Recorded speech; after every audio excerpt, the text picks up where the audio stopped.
A historic shift is unfolding in the Karamoja sub-region, where elders have publicly denounced long-standing cultural norms that for generations have marginalized women and children. The declaration was made at the Akiriket, one of the largest and most sacred traditional shrines in Akiriket village, Ngoleriet sub-county in Napak District. Often referred to as the Parliament of the Karimojong, the Akiriket brought together elders who took an unprecedented step, revoking harmful practices that have shaped daily life for decades. In a powerful symbol of change, women were invited into the shrine for the first time. Their entrance marked the end of the district prohibitions that barred them from eating nutritious foods such as eggs, offals, chicken, and other protein-rich meals. Children, too, had long been forbidden from eating liver. Elders now admit that these cultural restrictions have played a major role in widespread malnutrition across the region. Beyond food taboos, the elders also condemned other harmful practices, among them early marriages and female genital mutilation. To seal their commitment, they performed a traditional ritual, spearing and slaughtering a bull. In Karimojong culture, this act is believed to signify unity among elders and direct communication with God. I am Paul Abul, Secretary for Karamoja Elders Association. Yes. What are we doing here? Today, we are here in this Akiriket. Akiriket is a gathering of elders where a bull is killed, eaten, and prayers are made for the purpose for which the bull or the Akiriket was called. For us, we are here majorly on issues fighting the negative cultural norms and practices of the Karimojong. There are practices which we want to be left. One of the practices, the major one we have come out here for, is the practice of refusing a woman after delivery, refusing to eat until the umbilical cord of the baby has dropped. So you can imagine, if it takes 4 days, 5 days, the woman is there without any food. And you can imagine, how does the milk even come for the baby? Yeah. So that is a practice which we are fighting. Okay? So today we are here in Akiriket because if we call a meeting in the villages, very few people will come. Young people will come. The elders will not come. So when they hear that a bull has been killed, you will see, just as you can see, the categories of people who have come here. Those are the elders. And those are the people who want to give this message, that they should drop such a practice. We don't want such a practice to continue. Another practice we want them to discontinue is the practice of marrying out girls when they are still young. So you get a girl of 13 years, 14 years, being married. And yet even according to the law, the girl must be 18 years and above to marry. So for us, we are fighting this. We have called the elders, we tell them, please let us renounce such practices here. So that is the purpose. We have got men here. We have also invited old women. I think that they must still be on the way. We shall have women also here, although according to the culture of the Karimojong, Akiriket is only for men. But here we have asked them to allow us to bring even women here, because the issues of culture belongs to all men and women, and more so this one of refusing to give food to a woman who was delivered is the practice of women. So they must be here to hear the badness. We want to tell them disadvantages of this. Then also there are certain foods, some clans, when a woman is pregnant, is not supposed to eat certain parts of an animal, like the intestines. And yet those are very nice foods, proteinous foods. Okay? So when we hear of such things, we know we are punishing the women. So that is one of the practices that we want to fight. So that's the reason that we have called this Akiriket here. We have plans to go to all these places. On the 9th, we have a plan to go to Tapach. I think on the 5th, we have a plan to go to Amudat. Still on the 9th, we have a plan to go to Moruita, where FGM is being practiced. We are taking this to Tapach, Amudat, and Moruita because that is where FGM is practiced.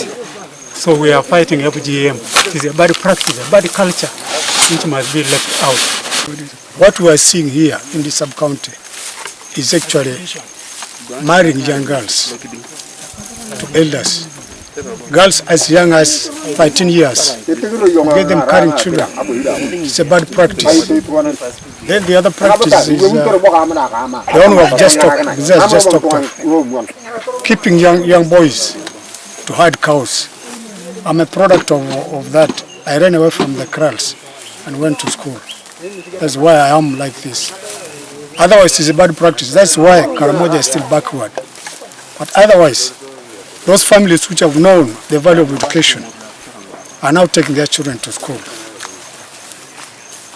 In other places where we have reached, FGM has been prevalent in Tepe's area, especially in how do you call it?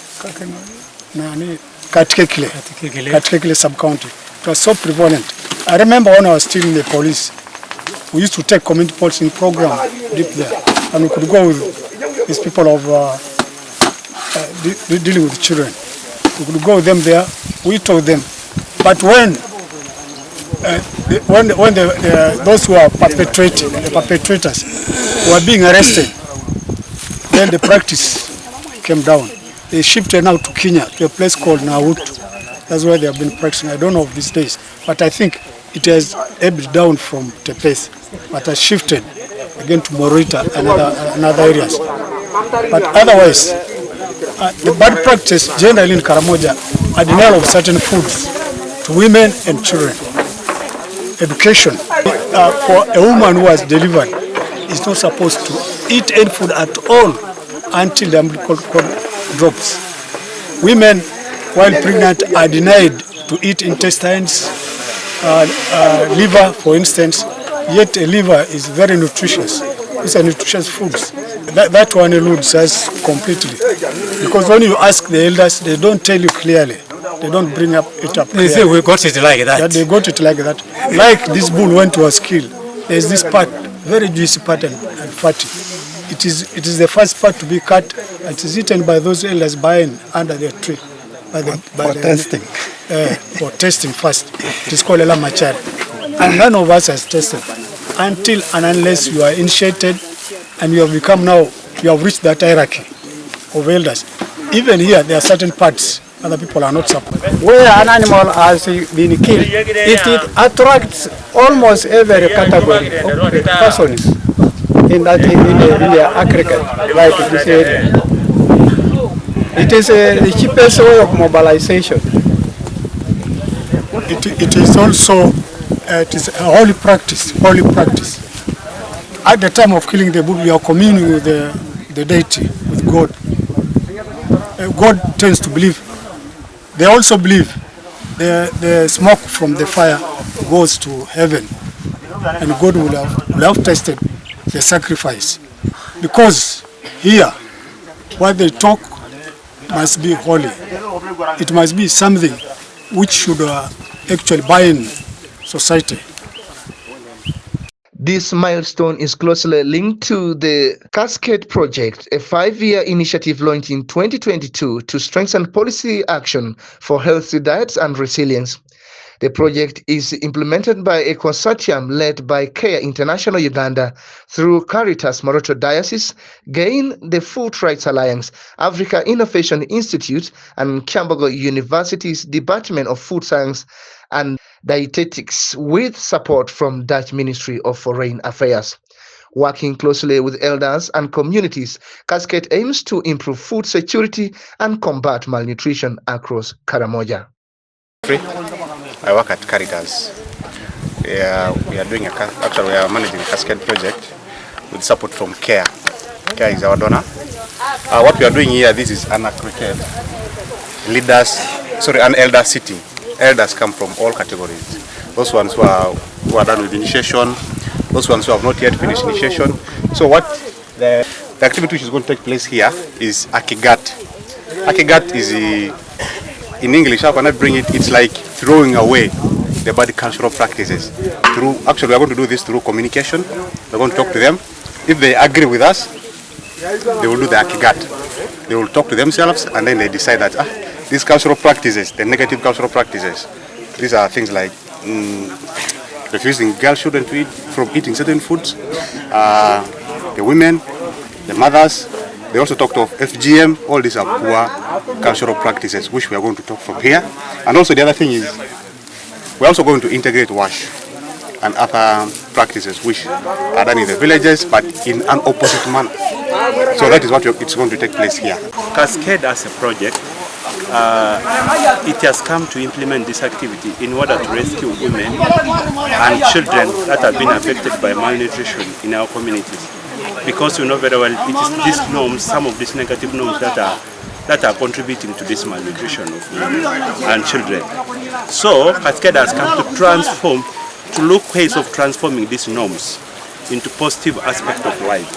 That's why now when we come to this kind of these gatherings, we call like elders, like these people who are held in communities as the custodians of these norms, so that we see how to negotiate with them, how to share with them ideas, constructive ideas that can make some of these norms to be transformed into positive norms, so that our women, our mothers, our children also benefit from this nutrition, because it's really affecting them.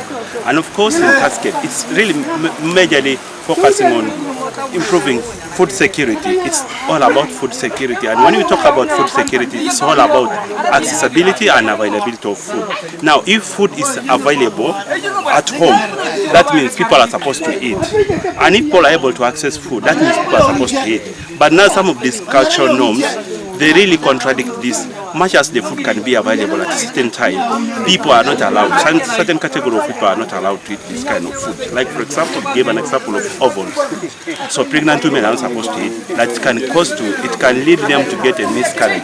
And then children are not supposed to eat liver, that they can start going and to poo inside their houses. They can be defecating inside their huts or something, or houses like that, which is not the case. And you'll find most of these people here, the young children under the age of 5 years and pregnant and lactating mothers, these people are prone to malnutrition. These are people who are attacked by malnutrition at a high rate in our communities here. Even if you go to the hospitals, you find most of the children that are under malnutrition care are children under the age of 5 years. So now, if Cascade is looking at improving food security and accessibility of food security, and then also realize there's these negative norms, then how shall we, first of all, by us coming to talk with the elders, we are trying to see, to negotiate with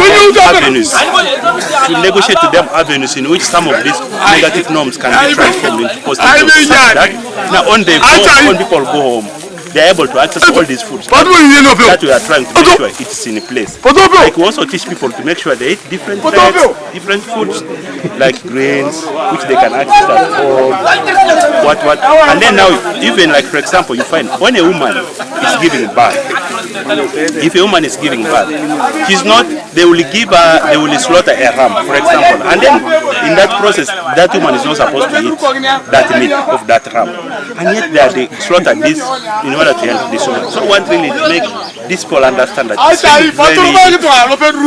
it's not something right to deny somebody food. First of all, when a woman gives birth, she loses a lot of blood, and so her body becomes weak, and so she needs to eat nutritious foods that are good for her to recover the lost blood, something like that. So you can see some of those norms. They are really the contributing factors to malnutrition among women in Karamoja. Judith, I'm a nutrition hub manager for Karamoja region. I coded the 4 districts. The ones Cascade implement works, that is Moroto, Napak, Kotido and Abim. And I'm working under CARE, Cascade project. Cascade is a catalyzing strengthened policy action for health, diets and resilience. And our focus today, we are focusing on norms. I believe we began this last year. We began this in 2023. We did research and we got some norms, cultural norms that were hindering women and children from consuming healthy diets. And you realize that what they were telling children and women not to eat was so nutritious, like chicken, liver, eggs, offals, and some other vegetables that would be really good for women and children. So purposely today we are here with crowd leaders, cultural and crowd leaders. We have come into agreement. They are here today to denounce all the negative norms and promote the good norms and allow women and children to consume all the nutritious meals. Whatever way they were telling them not to eat today, they are announcing that every child and a woman should eat a nutritious meal, and men to support women and children. In this Akiriket, we call it a Karamoja parliament. Once something has been decided or a decision has been taken, it will not change. So it is an important day for us, since elders and all the community leaders are coming to denounce all the negative norms and promote the positive norms. Okay.